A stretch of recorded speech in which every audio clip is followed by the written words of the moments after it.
ঈদযাত্রায় চাপ বেড়েছে ঢাকা চট্টগ্রাম ও ঢাকা সিলেট মহাসড়কেও। আরও জানাতে নারায়ণগঞ্জের সাইনবোর্ড এলাকা থেকে যুক্ত হচ্ছেন সহকর্মী সাবিদ আল হাসান, সেই সাথে সাভার থেকে যুক্ত হবেন আমাদের সহকর্মী শফি মাহমুদ। শুরুতেই যেতে চাই নারায়ণগঞ্জে, সেখানে রয়েছেন সাবিদ আল হাসান। সাবিদ, জানাবেন মহাসড়কে কি পরিস্থিতি, বাড়তি ভাড়া আদায় সহ কোনো ধরনের অনিয়মের তথ্য আপনার কাছে আছে কিনা, সব মিলিয়ে জানাবেন।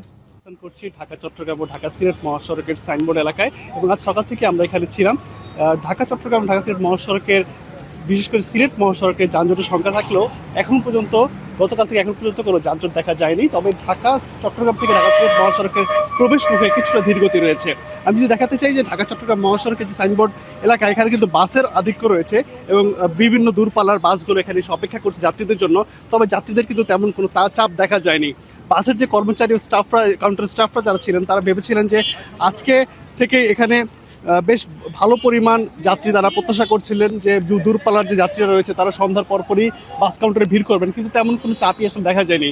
এবং আমি অনেকগুলো বাস দেখেছি, যে সকল বাসগুলো একটা সিট খালি রেখেই তারা গন্তব্য উদ্দেশ্যে ছেড়ে গেছে।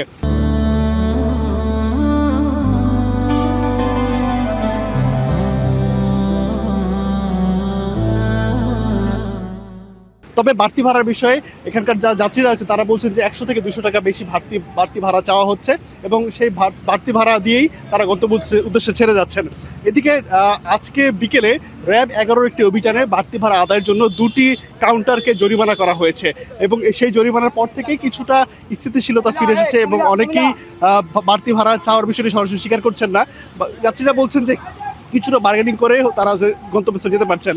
তবে যাত্রীদের কম থাকার কথা জানাচ্ছেন বারবার এখানকার যে কাউন্টারের স্টাফরা। সব মিলিয়ে এখন পর্যন্ত ঢাকা চট্টগ্রাম এবং ঢাকা সিলেট মহাসড়কে যান চলাচল স্বাভাবিক রয়েছে, এবং যাত্রীদের প্রতিমধ্যে যে ভোগান্তির যেটা শিকার হওয়ার সংখ্যা ছিল, যানজটের সংখ্যা ছিল, সেই সংখ্যাটা কিন্তু আমরা দেখতে পাইনি। তো এই ছিল ঢাকা চট্টগ্রাম ঢাকা সিলেট মহাসড়ক থেকে আমার কাছে সবশেষ তথ্য। সাবিদ, ধন্যবাদ আপনাকে। দর্শক, শফি মাহমুদ অপেক্ষা করছেন সাভারের খবর জানাতে।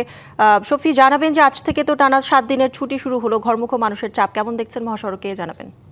প্রথমে জানিয়ে রাখি, এই যে শিল্পাঞ্চল, এখানে যে লাখো লাখো শিল্প শ্রমিকের বসবাস, তাদের ছুটি গতকালকে কিছু কারখানায় হয়েছে, আজকে বেশ কিছু কারখানায় ছুটি হয়েছে, এবং এখনও কিছু কারখানা চালু আছে যেগুলিতে আগামীকাল ছুটি ঘোষণা করা হবে। তো ধাপে ধাপে এই ছুটি দেওয়াতে এই মহাসড়কটি, আমি বর্তমানে রয়েছি নবীনগর চন্দ্রা মহাসড়কের বাইপেল পয়েন্টে। তো এই সড়কটি দিয়ে যেহেতু উত্তরাঞ্চলগামী 23টি জেলার যানবাহন চলাচল করে, এই সড়কে যে পরিমাণ যাত্রীর চাপ থাকে সেটি কিন্তু আমরা এখন পর্যন্ত দেখতে পাচ্ছি না।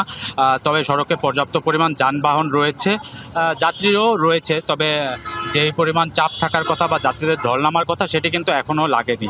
এখন পর্যন্ত কিন্তু এই সড়কটি দিয়ে যানবাহন এবং যাত্রীরা আসলে খুব স্বস্তিতেই পার হতে পারছেন, এবং এই সড়কটির উপরে কিন্তু আইনশৃঙ্খলা রক্ষাকারী বাহিনীরও একটি বিশেষ দৃষ্টি থাকে, যেহেতু সড়কটি একটি গুরুত্বপূর্ণ সড়ক। এখানে আজকে দুপুরের পরও ঢাকা রেঞ্জের 2 জন অতিরিক্ত ডিআইজি এসেছিলেন।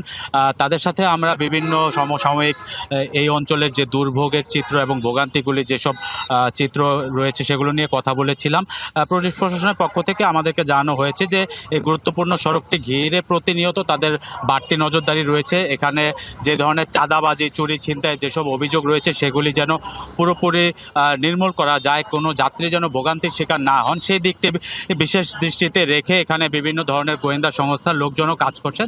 তো সব মিলিয়ে পুলিশের পক্ষ থেকে জানানো হয়েছে যে স্বস্তির ঈদযাত্রা দিতে তারা বদ্ধপরিকর, এবং এখন পর্যন্ত কিন্তু সাভারের এই মহাসড়কগুলিতে স্বস্তি বলা চলে।